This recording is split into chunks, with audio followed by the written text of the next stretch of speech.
and welcome to the Busy Mum Show, the show to help women and their families thrive. I'm your host, Dr. Leonaura Rhodes, and today I'm going to be introducing you to Sherry Richert Belul, and we're going to be talking about the art of creative gift giving. Before I introduce you to Sherry, I'd love to tell you a little bit about the concept for the show. I've been helping women and their families for over 20 years as a physician, coach, neurotherapist, and with my book, Beyond Soccer Mom, Strategies for a Fabulous Balanced Life. The next natural step was to bring you interviews with top experts on topics from fashion to fitness, beauty to health, and today, the art of creative gift giving. So without further ado, I'd like to introduce you to Sherry.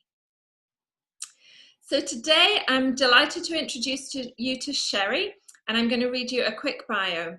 When it comes to celebration, Sherry has a simple philosophy. Life is extraordinary and fleeting. Celebrate now.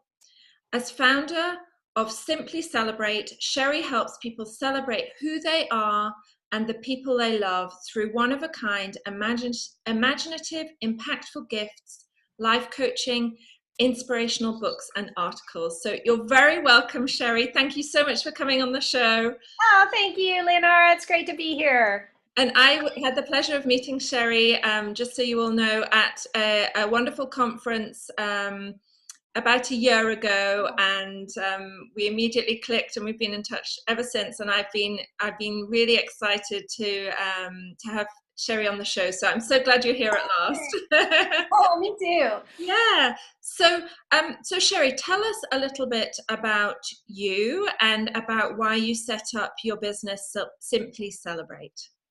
Yeah, well, it's funny because usually when I tell people the name of my business, they say, oh, you must be one of those people who like bounds out of bed and naturally happy person. And that's not the truth, actually. It actually grew out of, I have a history of depression and anxiety. And the company actually came about because long time ago, about 20 years ago, was led to a meditation class where I started to realize a little bit about like when you pause and really get present to life, that things are a little bit different, so that the pain would go away. I wouldn't feel that sort of like what was like an iron wall closing around me that it felt like. And I started doing this thing where I would consider that being present as a little tiny pinprick of light. And as time went on, I started to realize like there were different things in my life that were like those little pinpricks of light, like holding my cat and hearing her purr, or tasting the jam on my toast, for instance. Those were also like little pinpricks of light. And as time went on, I started to think that I didn't have to wait for those to kind of show up in my life, that I could create them. Mm-hmm. And so I sort of set about creating these pinpricks of light, or tiny moments of joy, really. And from there, it was sort of a natural progression, of course, to see that I could create them for other people. And that's when things really exploded in my life. The joy just really came about because I found ways, and a lot of it was through one-of-a-kind gifts. That's actually how that happened, was that I found that there were ways that when I was really appreciating people and expressing my love for them through these amazing gifts, I was filled with joy. And of course, then the other person was. And so that became sort of, it's still something I live by. I wake up in the morning, and if I feel a little bit blue or I'm out of sorts, I just immediately think, what pinpricks of light can I create today? And so that's sort of the simple part of the Simply Celebrate. Yeah, I love that concept. And I too, like you, had kind of an awakening through a bout of very serious depression after my kids were very sick. And for me, it was a book called The Art of Happiness that shifted things for me. And I didn't know whether I knew it before I was depressed, but I suddenly had this realization that happiness didn't come from external things. It came from within me, and that I could choose to feel happy anytime I wanted to by focusing on things that made me happy. And it's amazing how many people don't seem to know that. And I think when you're in the depths of depression, you really, really don't know that. Exactly. And I'm so glad to hear you say that, because It's just a small turn of thinking, but it's everything, isn't it? Like, I mean, I always say that now, like, I thought that joy had to land on me. And it became a totally different world when I suddenly realized, no, it's something I practice. And Yeah, so that's, every day it's my practice. that's fabulous. Yeah. So I know you've got this project at the moment called the New Black Friday, and Yeah. I love the concept of that. So please share it with our viewers and listeners. Absolutely. So, the holidays, I think, for a lot of people can be really stressful. Something's happened, especially over the last 20, 30 years, where it just seems like everything's gotten more rushed. It's gotten more crazy. The stores are opening on Thanksgiving now. There's all of this sort of madness around gift buying and shopping and having to create a perfect picture of the holidays. And I decided to create the new Black Friday as sort of an antidote to that. So to me, what I do is I encourage people to spend at least part of the day at home, hopefully with their families, cozied up, by the fire, and create what I call a love list, at least one love list for someone in their life. And that's basically, it's just a brainstorm of what you love about someone. And it sounds so simple, and it is simple, but it's the most amazing gift ever. So it's like, I really encourage people to, instead of being out a lot of money and accruing debt, to just do something like that, to create at least one of these gifts for someone in their lives. Yeah, absolutely. And I love that concept because, as you say, I think the holidays and there'll be viewers who are watching from England and Africa as well. I have viewers in England and Africa, and it's by the holidays in America we use the term the holidays, but in England it's kind of the Christmas season, or and I'm not sure what it is in Uganda, but it's kind of it's a more broad concept, but it also begins much later because we don't celebrate Thanksgiving in England. And it's funny, when I moved here the first year that we were in the States, I didn't quite get Thanksgiving, but now it's my favorite holiday. And it's because it's kind of non-religious, it's all inclusive, and I love the fact that when it comes down to it, Thanksgiving is about being grateful for the gifts in your life. Wow. And unfortunately, consumerism, as you say, we've lost sight of that, and it's become all about how can we buy more stuff, and how can we save money, and this kind of craziness about queuing up for hours, lining up for hours to get $100 off a TV or whatever. I know. It's so sad that the message of of Thanksgiving being about getting together with family and celebrating the gifts that we have in our lives has been lost. And I'm so glad that you are championing bringing that back. Well, I especially started getting enraged when the stores were opening on Thanksgiving now. It's, it's exactly what you said. That day has always been, a day of family being together, being with your good friends, and just sharing experiences together. And now all of a sudden it's getting earlier and earlier. I saw some stores are now opening at 6 p.m. It's crazy. And for those workers who would normally have had Thanksgiving Day off, they're now having to work that day. Exactly. Yes, I know. Yeah, so I thank you on behalf of us all for for bringing our focus back to that. Tell us a little bit more about the idea of kind of giving gifts that are maybe not a physical thing, but of giving a gift that is more meaningful and more personalized. And I've seen some of your stuff on your website and from your newsletter about that, and I just love some of the concepts. So please share a few more of those. I will. And first, let me just say that so a lot of this again comes from exactly what you were saying about, so what really brings us joy? Like the true joy, I think often it's when we're one-on-one with people. It's when we're spending time with people. It's when we actually have the ability to be present with one another.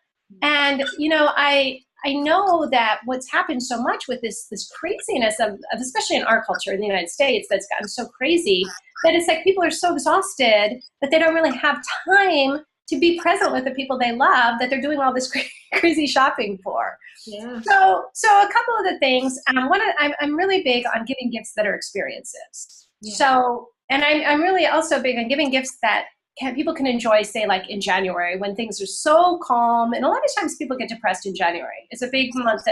And so it might be a gift certificate. Say you have a friend who's a photographer, and maybe you give a gift certificate that you want to get your own camera and go on a hike together, no matter where you are, if it's snowy, if it's nice, wherever you are, and you're going to shoot pictures together and you're going to share in this day. And maybe you stop and have lunch somewhere together, some cocoa or something. But you're really gearing the experience to, first of all, a time outside of December when it's really calm and quiet, and you can share some really great time together and share an interest that you love. It could be anything. It could be someone who loves music and you find a free concert that's going on and, you decide to go to the concert, maybe you go have a glass of wine afterwards. So really simple, but with the focus on spending time together. Yes, yes. And you're right. It's those, when we kind of look back on time with people that are precious in our lives, it's not usually the gifts, the physical gifts they've given us. It's those memories, those kind of fun times that are often, they're often not planned things. They're often things that kind of, and they're not expensive, and they're not the times when you went to see a really expensive show or something like that. The times when you really got connected with each other and really spent some time getting to know each other deeply and had fun together. Yes, you've probably seen in my newsletter over the last, I think it's been the 3 years, my family does something instead of giving physical gifts that we call the holiday hoopla. Yeah. And so I live on the West Coast, and my mom and a lot of my other family is more in the Midwest, East Coast. And so when we fly back at the holidays, we plan a day together. And it started the first year, we did sort of a carnival variety show for everybody. And then we made dinner. Yeah. And then one year, we did a Survivor, the reality show. We did some spoofs on that and did funny games all day long. And last year we wrote a murder mystery for people. Cool. And the whole point is just that rather than buying a bunch of physical gifts, that we create a day that is really memorable for people. It's a day that it's like we're laughing together, we have fun games, there's lots of humor involved. We take lots of photos so that we can remember it. And it's become this wonderful tradition in our family. And I love that it's something I get to plan with my son. Last year he wrote almost the whole murder mystery himself, and then we all performed it. Yeah. So that's another idea. If you do want to do something during the holidays, think about that. What could you create? It doesn't have to be that kind of elaborate. It could be taking everybody ice skating, something like that. Yeah. I'm just imagining my family ice skating. We went into New York a couple of years ago, and my boys had never ice skated, and I was recovering from hip surgery, so I had a really good excuse. It was one of the funniest trips we've ever had. Let's leave it at that. We haven't been back, so that will give you a bit of a clue. There's always bowling. Bowling is a good one. Bowling, I know, absolutely. And Sherry, are you from New York originally? No, but I did spend some time there. Yes. We recently went bowling to a bowling alley, which is, it's kind of old fashioned, and it's got really lovely, comfortable sofas instead of those horrible chairs, and the food's really good, and there's really cool music playing, and they have concerts there sometime. Wow. And it turned the experience of bowling from something that was kind of, not a great experience. It's kind of fun, but it's it's not a nice environment. This environment was just fantastic. We had such a good time, and just by changing a few little things, it just made it a very different experience. So I love that. There's one of those here in San Francisco too, that the food is great, the atmosphere is wonderful. Yeah, that's great. Awesome. Small changes. So can you just give us maybe a couple of ideas? Let's talk about kids, because you and I both have, your son's a teenager? Yes. So teenagers are hard to buy for. Do you have any kind of unusual gift ideas for teenagers, other than just giving them gift vouchers and buying them clothes and that kind of thing? Yeah, and again, my first thought always is that everybody's so unique, even teenagers, right? I mean, even though across the board. And so it's like the first thing I always say about gift giving is that it takes getting present. Like, so it gets like just sort of getting quiet and really thinking about who they are. And I think for most of us, especially, the parents of a teenager, you pretty much have a real sense about those things that they're sort of like drawn to, but maybe they haven't yet explored, is one place to really look. Like, I mean, we know if they have an interest in music, but, maybe they've been dying to learn how to play an instrument, and you can, encourage that in a gentle way with a gift certificate to, for some music lessons or things like that.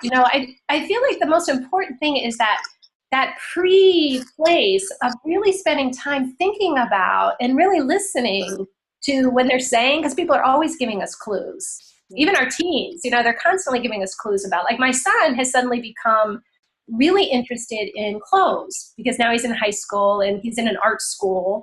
And suddenly he's like, I know he likes to go to go to thrift stores, to plan an outing either with him or for him and a friend to go thrifting together, give him some money so he can go off and do that, maybe go have lunch. Like, I know for my son, that would be a great thing right now. Yeah. 2 years from now, it might be something totally different. Yeah, absolutely. No, and you're right. And I think, we've all received those gifts that that you're left kind of thinking, gosh, does this person even know me?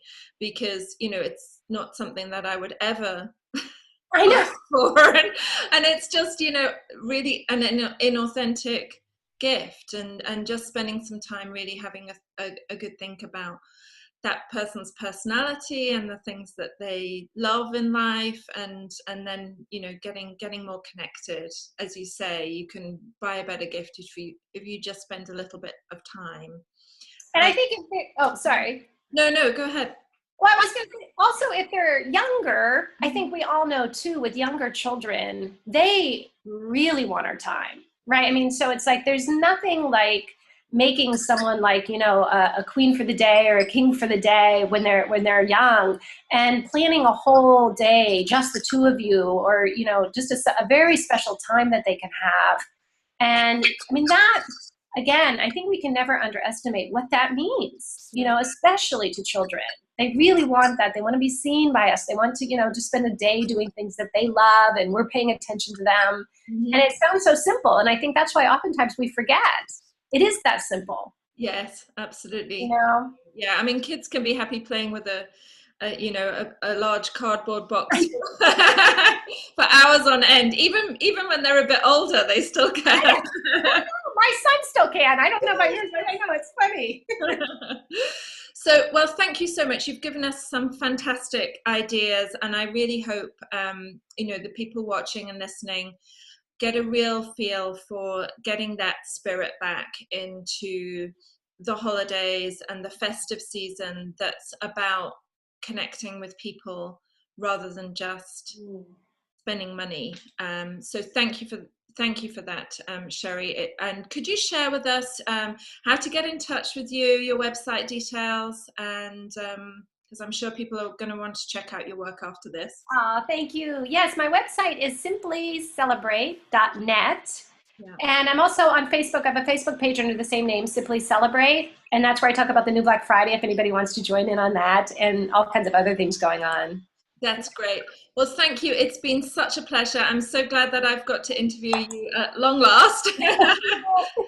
So just to end up by saying, if you enjoyed this video, please like, share, and subscribe, and head on over to thebusymumshow.com for more fabulous interviews. And I wish you all a very happy, festive holiday season, and go out and create a fabulous life for you and your family and your loved ones. Thank you for watching. Bye for now.